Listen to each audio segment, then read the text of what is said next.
made no bones about the fact that they're going to be two separate things, never once mentioned the merging of the two. So yeah, there is no reason to believe at this point, at least, that that is going to happen.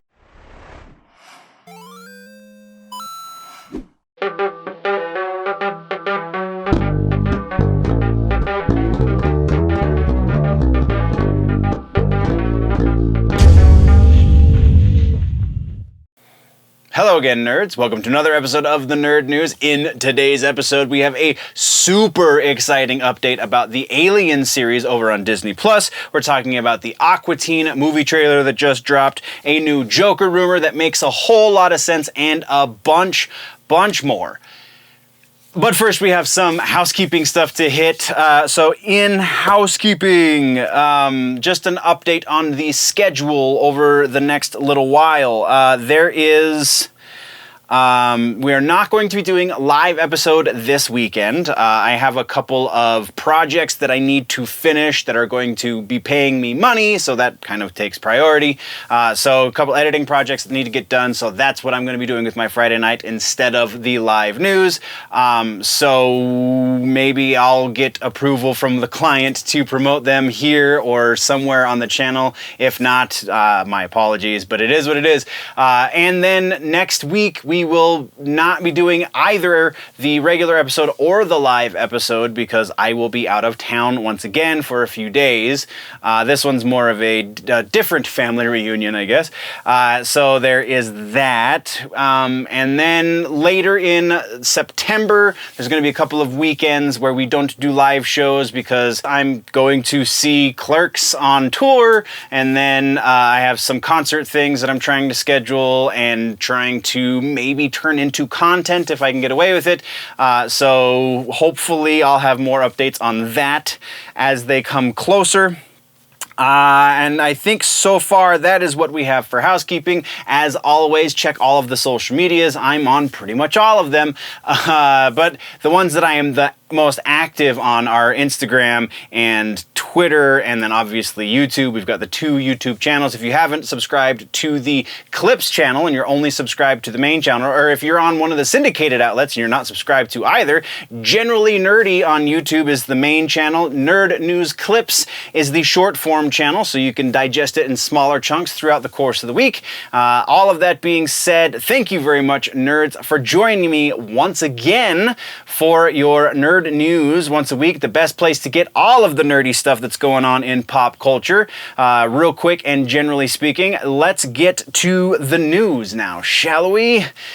Starting off the news, we are in music, as we usually do. We have some new music starting this week off. We have another new Slipknot track that just came out a couple of days ago. This new producer that they're working with on this new record, The End So Far, is really flexing. Producer's name is Joe Barresi, and again, the record, The End So Far, is due out September 30th. This new track is a little bit of a different feel than the other two we've got so far from this record, and I dig it. This is more in line with my favorite stuff that Slipknot does. And I mean, I love the bangers. I love the heavy, super aggressive in-your-face stuff. This is more of an atmospheric kind of feeling track, and that is the stuff that, I mean, Scissors, Skin Ticket are two of my absolute top favorite songs from these guys, and this is more in line with those than it is, say, Wait and Bleed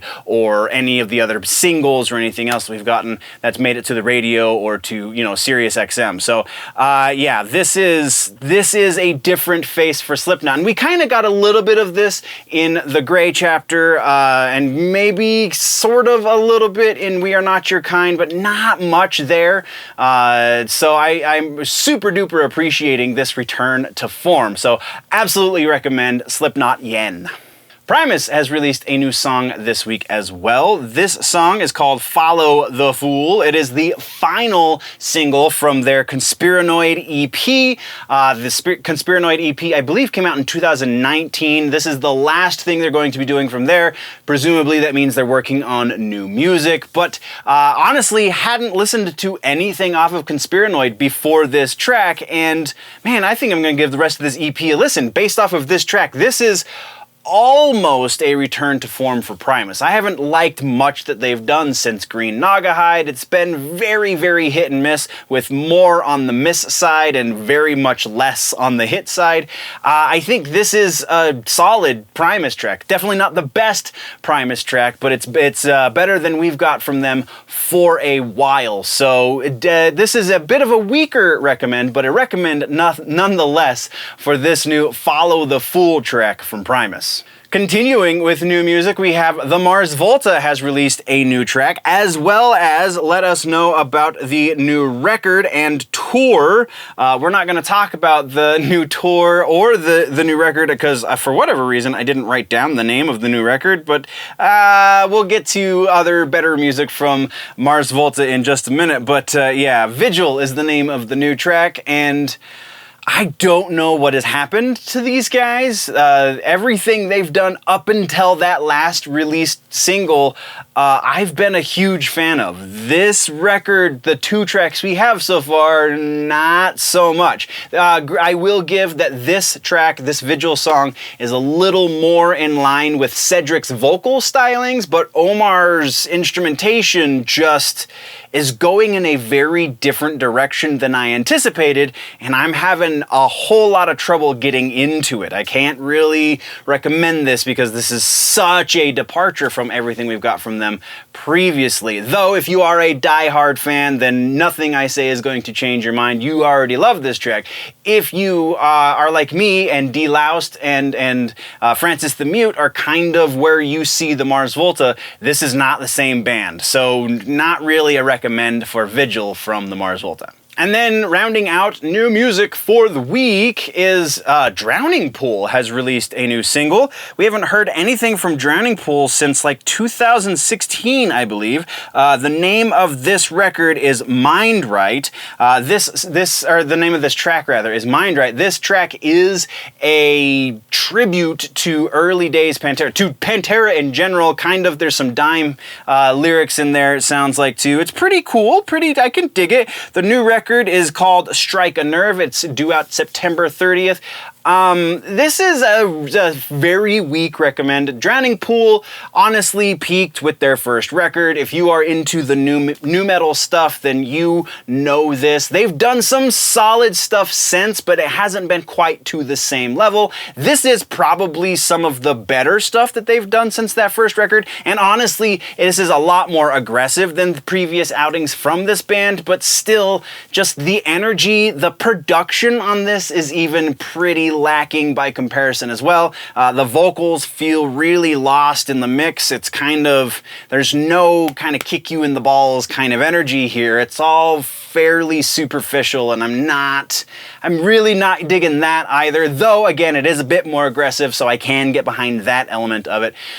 So very weak recommend. It's worth a listen just to see the evolution of this band. I can't say that the whole record is going to be anything that we're going to want to put on any sort of regular rotation though. So take with that what you will. This new Drowning Pool track, Mind Right. Now we are on to tours. So we have 2 things to talk about on tours. Like I said, Mars Volta announced a tour, but based off of the quality, you can go check out their website, marsvolta.com, if you are really interested.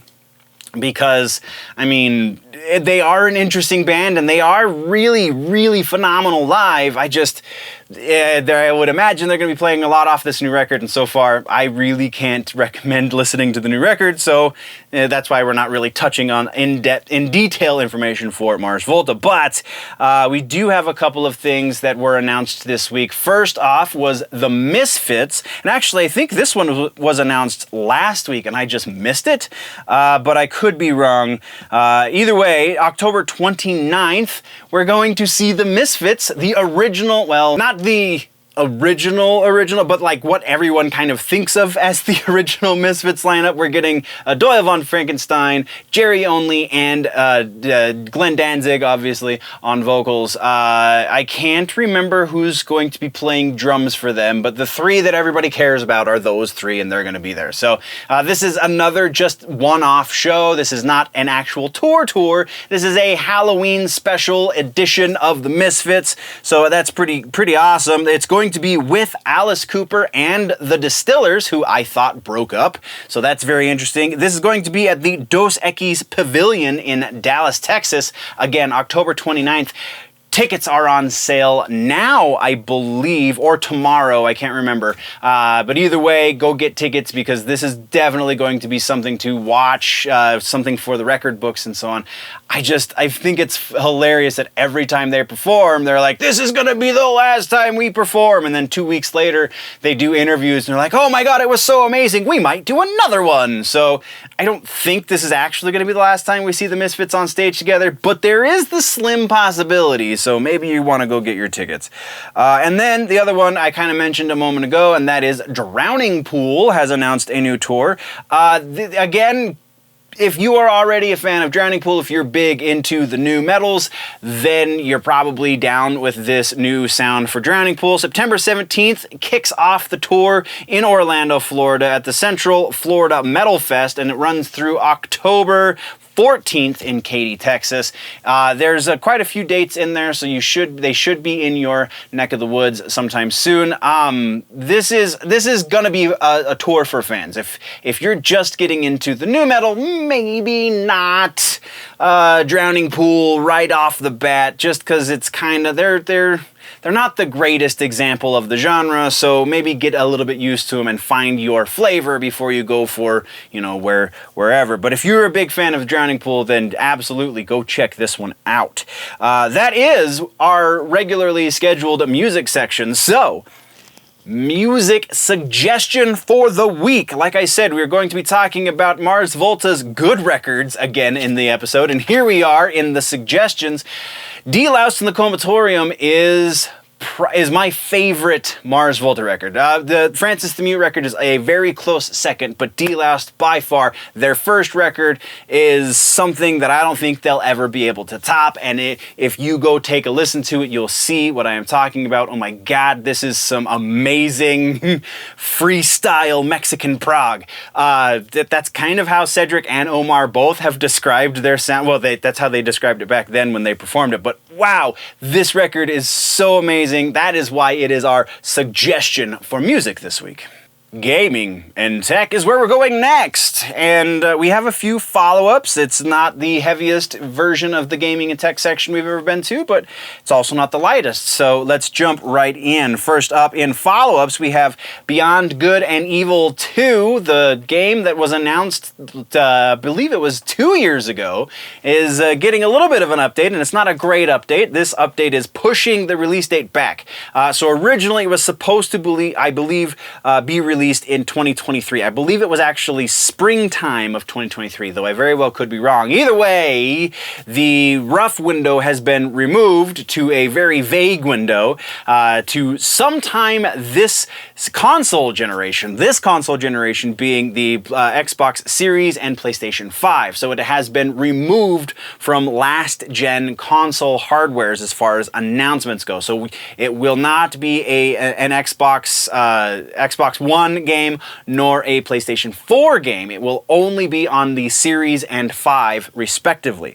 So that's kind of significant, and the way development has been going so far, honestly, a lot of people are speculating if it will even make it to this console generation, which is a little sad because this has such a following, but I mean, you don't want them to rush the game. That, I think, is the thing that we need to learn from the What Happened series over on Matt McMuscle's channel is, like, if they rush it, we won't like it, so why rush them to put out garbage when they could take their time and give us something we want, right?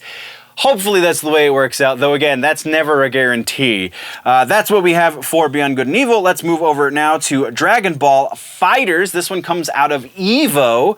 I didn't see this announcement originally, so I apologize that it took me an extra week to get it, but Dragon Ball Fighterz update, we are getting rollback netcode, but there's a little caveat. It is only going to the Xbox and to the PlayStation. If you are playing on the Switch, you don't get rollback netcode, you get whatever the hell they're working with right now, and it's not great from what I understand. I don't have a Switch, so I can't speak from personal experience, but Sorry, Switch users. Also, it is being made known that this is going to be the final update for Dragon Ball Fighterz, which implies that they are going to be moving on to their next game. Is it going to be Dragon Ball Fighterz 2? That has not been announced yet, though that is what everyone is hoping for, or something in the same vein, because it's such a successful game for them that it would only make sense that that would be the direction they went. But we'll see. Next, we're talking Xbox. This is actually kind of a rumor confirmation because we covered this a few months ago when they were rumored to be doing this. Xbox is now testing family plans for the Game Pass. So if you and your little brother and your sister and maybe your dad all work on this or all play on the same Xbox, but you all have different profiles, previously each profile had to have a Game Pass subscription. Now, at least in, where is it? I apologize, I gotta go through the notes again. At least in Ireland and Colombia, that is not the case. And so hopefully soon they'll be rolling this out in more areas. But right now, those are the only two places where the family Game Pass exists.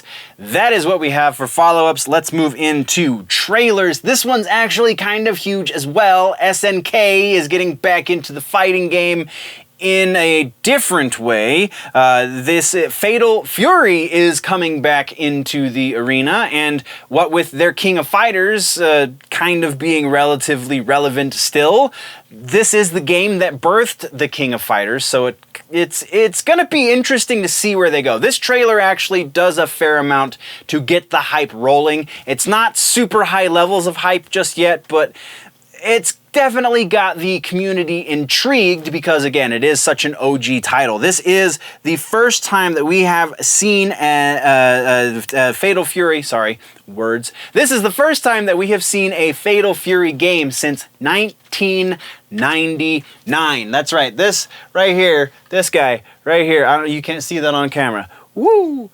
So which means you probably didn't even know it was on the set. This guy right here, my OG Fatal Fury hat. We are getting another Fatal Fury finally, and I'm super stoked about it.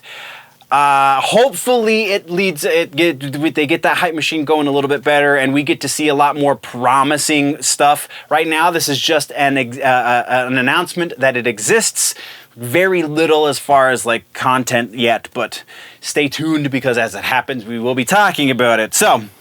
That is what we have for trailers. That is actually all we have for gaming and tech this week. It's going to be a little bit of a quicker episode than normal, but we are now into suggestions for gaming and tech, and this is, I'm going to be repeating myself here, and Multiversus. I actually got to play it. If you joined us in the stream or if you watched on the VOD, then you know that we finally played Multiversus live, and while there are definitely elements of it that feel very Smash Brothers, I mean, Smash Brothers was the OG platform fighter, so that makes sense, but man, this one definitely sets itself apart and is a blast to play. I probably am going to be putting this into regular rotation at least until the next NetherRealm game launches as far as live streams go, but it's free to play, so why wouldn't you? Go check out Multiversus. It's a hell of a lot of fun. Comic books and books, we have no follow-ups. We have no trailers. We just got news, so let's get to that. First, in the news, we have X-Men Legends. Book number 1 is on shelves. I think as you're watching this, it'll be on shelves tomorrow.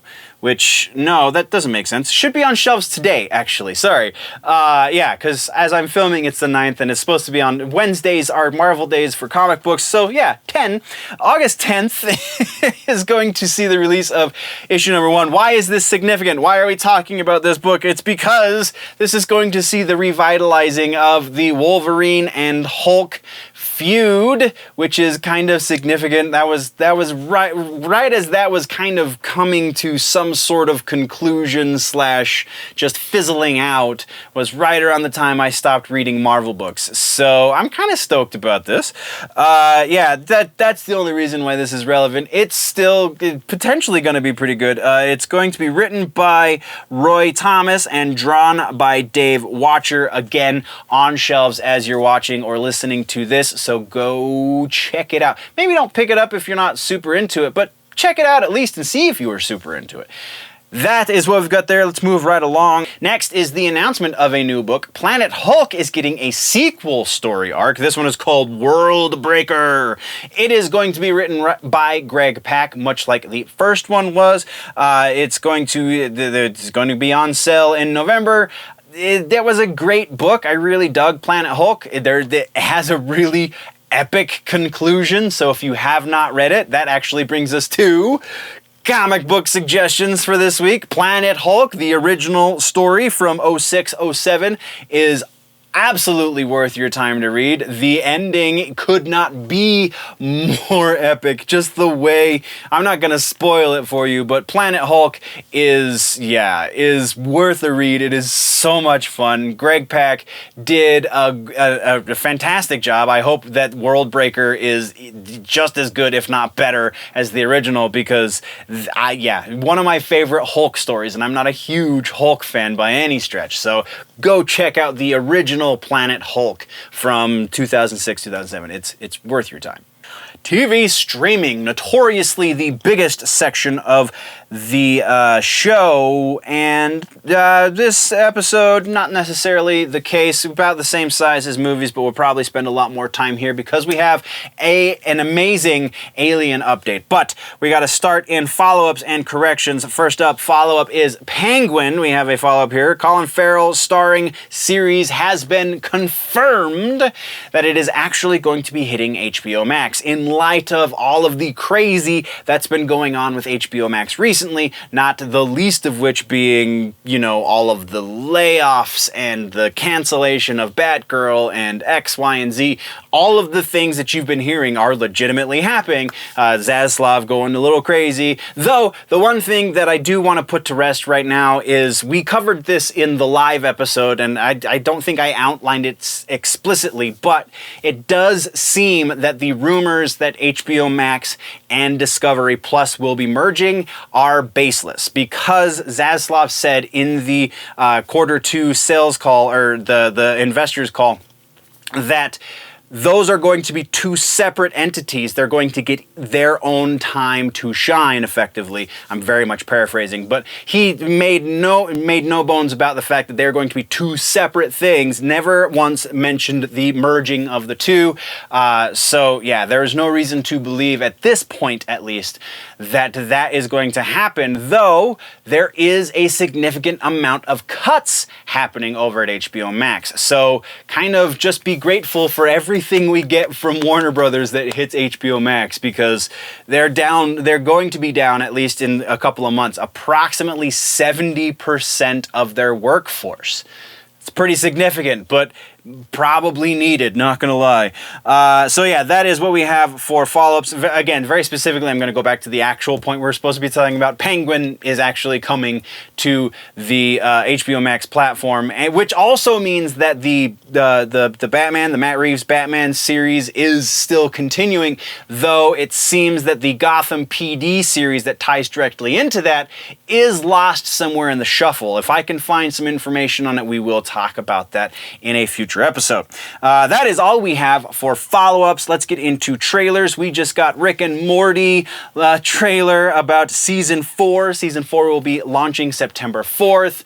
I mean, if you haven't started watching Rick and Morty already, you're between seasons, so now is a fair time to start. You don't have a whole lot of time, though. A little under a month at this point, and you have to watch a lot of Rick and Morty to catch up, but it's possible.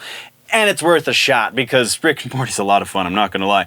All right, so that is all of the preamble for the section. Let's get into the meat and potatoes of TV streaming, and we're jumping out the gate, arms swinging. We've got Alien on Disney+. Presumably, the Disney-owned Alien franchise at this point is going to be series. This is not the news. This is just the catch-up bit, because I don't know how I missed this, but Noah Hawley, that's right, Noah freaking Hawley is going to be the showrunner.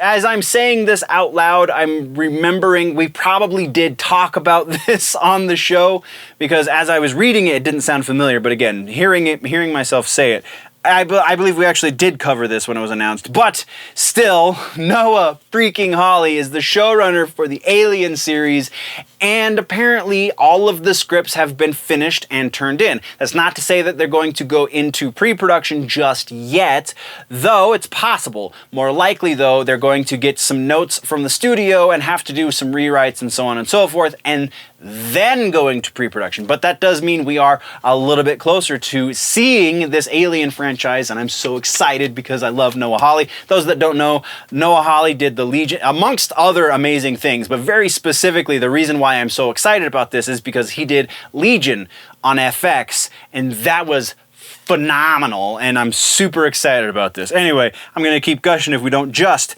move on. Starting our next piece is not super nerdy, just super noteworthy. After 57 years, that's right, almost 6 decades, because I can count, almost 6 decades on the air, on broadcast television, Days of Our Lives, the soap opera that my older sister watched when we were kids religiously, is moving off of broadcast television. It's not been canceled, it's just moving over to Paramount Plus. Which is significant because I think this is one of, if not the last of the long-running soap operas. I remember a few years back, I think before we started doing the show, that I can't remember, General Hospital, I think, was the longest running soap opera, so long running that it was longer than television, because it started in radio. That got canceled after, huge dips in viewership. Well, it seems that Days of Our Lives is getting saved over to Paramount Plus once again. Streaming, Peacock. Wow, not Paramount, Peacock. I'm sorry, NBC goes to Peacock because I can read my notes. My apologies. Scratch out all of those Paramount Pluses and insert Peacock and we're good. So that's what we've got for the regular stuff in TV streaming. Like I said, a little short, but let's get into suggestions for TV streaming. Our suggestion is, this is why I kept saying Paramount Plus, is because Beavis and Butthead is streaming on Paramount Plus. The new season, actually, if you want to, if you don't have Paramount Plus and before you go and try and find it through other nefarious ways, or, do it legit and get your Paramount Plus subscription, the first episode of the new Beavis and Butthead series is on YouTube for free. You can go watch it. It's totally worth a watch. It's absolutely ridiculous and freaking hilarious. I'm a fan. I've been a fan of Beavis and Butthead since forever ago. Used to have the Super Nintendo game when I was a kid. It was the thing. And it looks like Mike Judge still has a bit of that magic left. It's not quite as perfect as the original series, but man, it's good. So go check it out. Beavis and Butthead, Paramount Plus. That's your suggestion.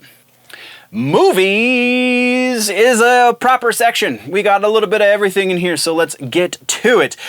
First, we're starting in follow-ups and corrections. Follow-ups are that Winnie the Pooh Blood and Honey movie, the horror movie, because Winnie the Pooh is now public domain. Remember, we talked about this when it happened. So there's a really interesting video over on YouTube talking about the scoring of the movie. It's not really news, but I had nowhere else to put it, and it was really worth a mention. This is incredibly interesting. I'm very intrigued by how this soundtrack or score or whatever the hell is going to turn out after watching this video, because you get a honey violin. There is legitimately a violin encased in a honeycomb that they're using as one of, maybe even the prime instrument for this soundtrack, which is odd and perfect all at the same time. You can find the link to that video down in the description because it's just too odd to pass up, so go check that out. Next on the follow-ups list, we have Roadhouse.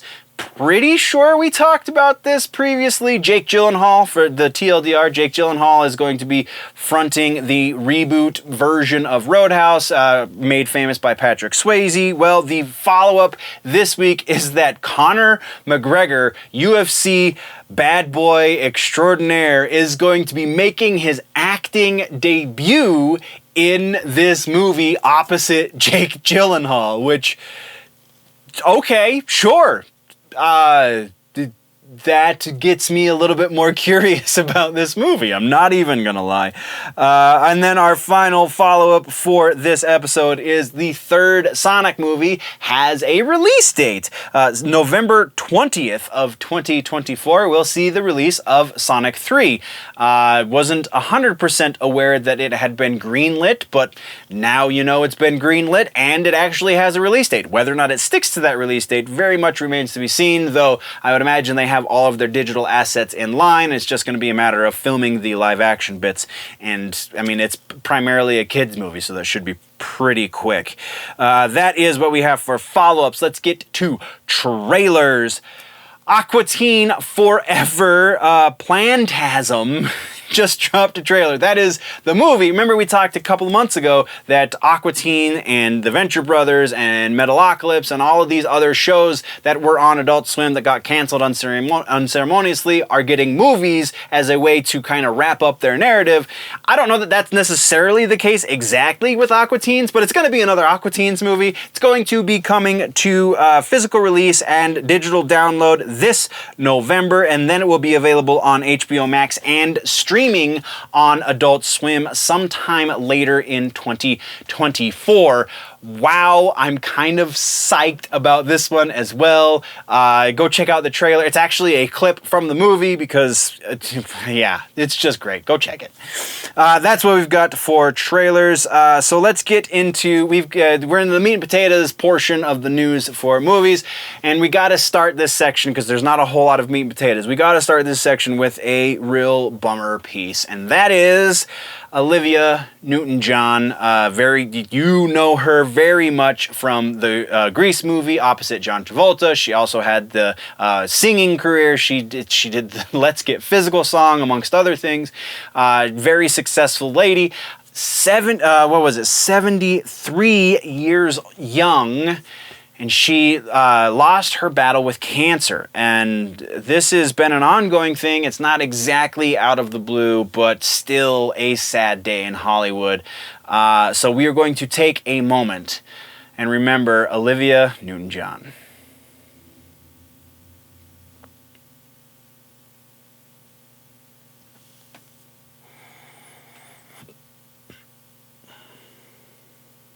Okay. Yeah. Downer piece out of the way, let's get back into the fun things. Idris Elba is going to be he's back in the movie news. He's going to be in another comic book movie, but this time not from the big two. It's a Dark Horse book called Bang. It's going to be produced by Netflix, so released on Netflix. Again, starring Idris Elba. Directed by none other than David Leitch, who directed, the second Deadpool movie, David Leitch. So pretty big names attached to this. Again, Netflix is really swinging for the fences to make everything kind of resemble what they can of Marvel. Idris Elba's a good direction to go with that, I think. So yeah, super interested about this one. I've never read the Bang comic, so if you have, let's talk about that. Is it a good comic? Is it something that's worth reading? Is it something that Idris Elba is going to do justice? Let's have that conversation down in the comments or over on the socials, whichever. And then that's the meat and potatoes of this episode, so let's get into suggestions for movies this week. Crimes of the Future. David Cronenberg's most recent movie is a bizarre piece of film. I'm not even going to lie. Cronenberg does weird things, generally speaking. However, his more recent stuff, being History of Violence and Eastern Promises, both fantastic movies. Eastern Promises, one of my strange movies that I can't explain why I love it. I just think it's a great movie on so many levels. But this is body horror. At some of it's more bizarre. I'm not even going to lie. It's not as horrific as Color Out of Space was, but still very, very much in the realm of body horror. So be warned, but if you're down for something a little crazy and weird, definitely check out Crimes of the Future from David Cronenberg, starring Viggo Mortensen, amongst other people. It's going to warp your mind. I did no two ways. And now, the rumor mill quickie this time because last week was huge for some reason. So there are some things that are kind of in the works that we'll get into in future episodes that I didn't feel I couldn't research properly in order to get them into this episode. So I'm hoping to be able to pull a little bit more ability to confirm or deny things around some other... I'm rambling. Let's just get into these ones, shall we? First up, we don't have any confirmations, refutations. We don't have any new sources to support old rumors. We only have new rumors. And the first of the new rumors is a rumor around something we've talked about rumors before, and that is the new Joker movie. For a long time, the Joker movie in and of itself was a rumor. But Joker 2, Folie à Deux, is reportedly going to take place largely in Arkham Asylum. What exactly that means, I'm not entirely sure, but it does go in line with the possibility of previous rumors we've talked about, how this is very potentially going to be a musical to some degree. It's going to have at least musical number or two. So technically, if that's the lens through which we're looking at this, this is rumor based on rumor, which means we can only go so high, and we're going to go just that high because this is just crazy enough to be true. 50% is as high as we can go with rumors based on rumors, but that is where we're at. 50% likely that this is a thing. Our next rumor is Super Mario 8 Deluxe. That's right, gaming rumors, nerds. Gaming rumors. So this one actually is more of a leak, less of a rumor, and it's a credible leak because multiple people have confirmed it, though nothing official from Nintendo just yet. But DLC tracks are being found by... I'm not going to list them all because there's way too many at this point, and it'd be another 15 minutes in the episode. So, but yeah, there are a slew of DLC tracks that have been leaked, and the way in which they were leaked is pretty interesting because with the most recent update for the game, I think it's 2.1.2 or something along those lines, they accidentally left in some audio files, and it's all right, so let's break this down real quick because in order to understand how it was leaked and why so many people were able to find this so easily, you have to understand how they updated this game or how the game kind of structure works. So the way that Mario Kart works on the Switch is when you're doing previews, like if you have a track highlighted, it plays a very short clip of the music from that track.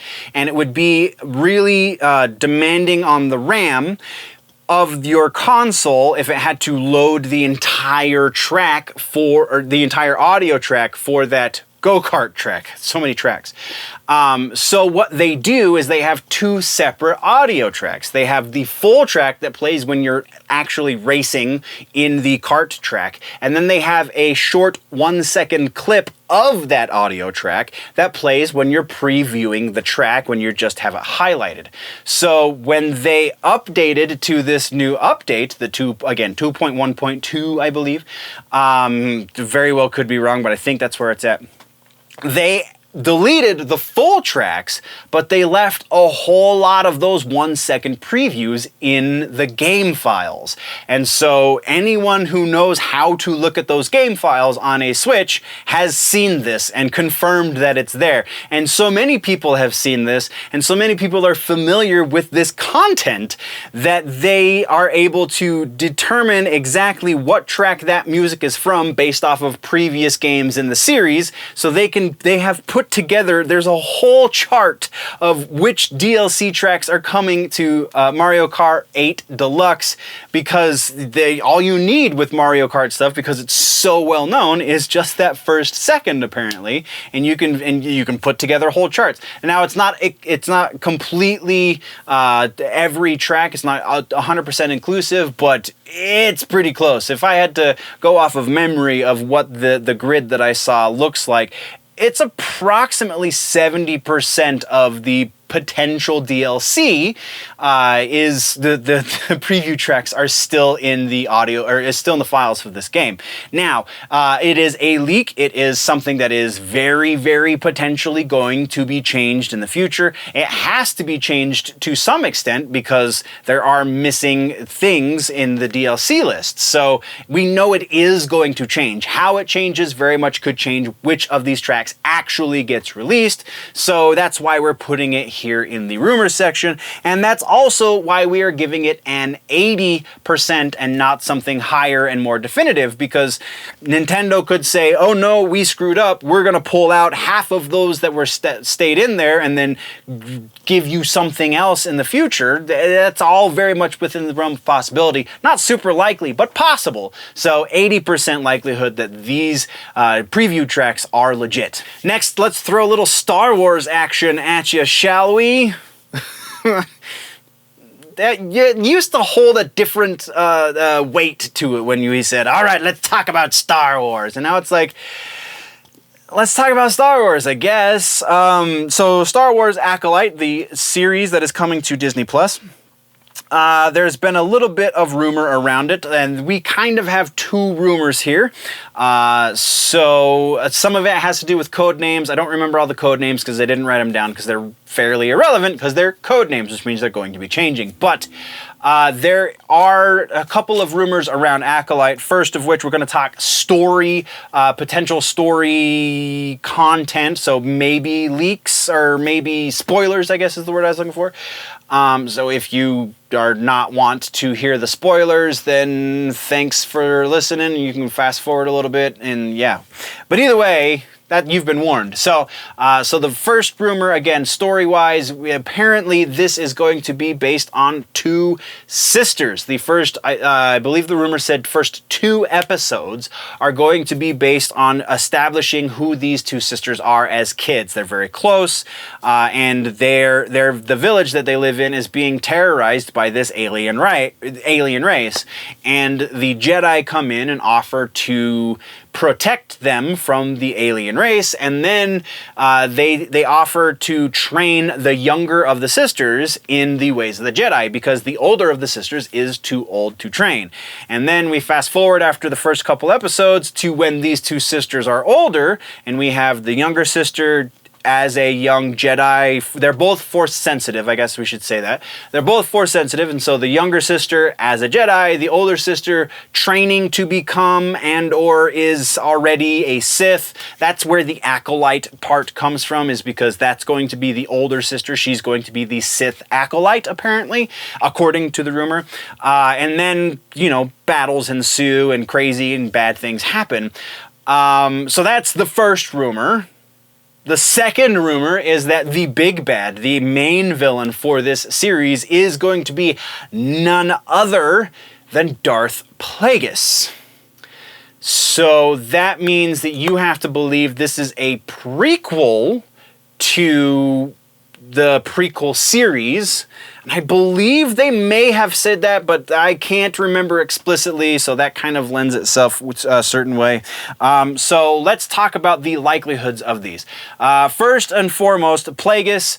Because I can't remember explicitly, I'm giving it a little bit lower than I want to, because I honestly think that's very probable. But we're just going to say about 60% likely that Darth Plagueis is going to be the main villain for this series, just because, again, I couldn't find confirmation that it had been made known that this is going to be a prequel. So if this is a sequel to literally anything that already exists in the main Skywalker timeline, then that's out the door immediately. So it's easy to refute this.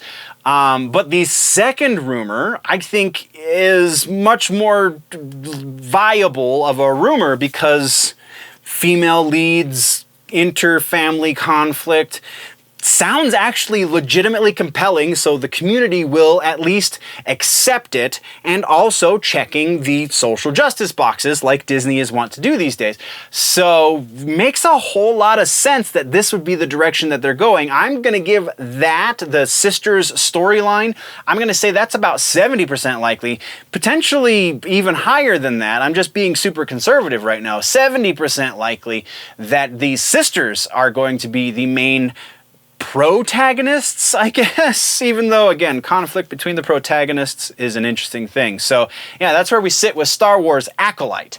And honestly, there is a whole lot more news and things out there that we actually are talking about here on the channel. You just got to check out older episodes for the news and rumors. But, I mean, thank you very much for joining me here on this one. It's going to be approximately another week and a half before I see you again. So I love your face. Actually, a little over a week and a half, probably about 2 weeks before I see you again, nerds. So I'm going to try and, again, have some smaller content to release. So be on the lookout for that. And if you know of any news, if you've heard rumblings of rumors and things, feel free to leave those in the comments or over on the socials, and I will look into them and we will talk about them here on the show, because that is kind of the point of the show, is to have a conversation about what is good storytelling and what moves the culture forward and stuff. So let's have that conversation. Let's do all of the things. Thank you again, nerds, for joining me. I am going to split now. If you are falling behind in your nerd news, you want to catch up, click or tap one of the boxes to the side of my face right now. If you haven't subscribed to the Clips channel, that's where all the short form content goes, and some Clips channel exclusive content goes. You can go check that out. Also, thing popping up to the side of my face. But before we go from this episode, always remember, nerds, that if it's generally nerdy, it's probably here.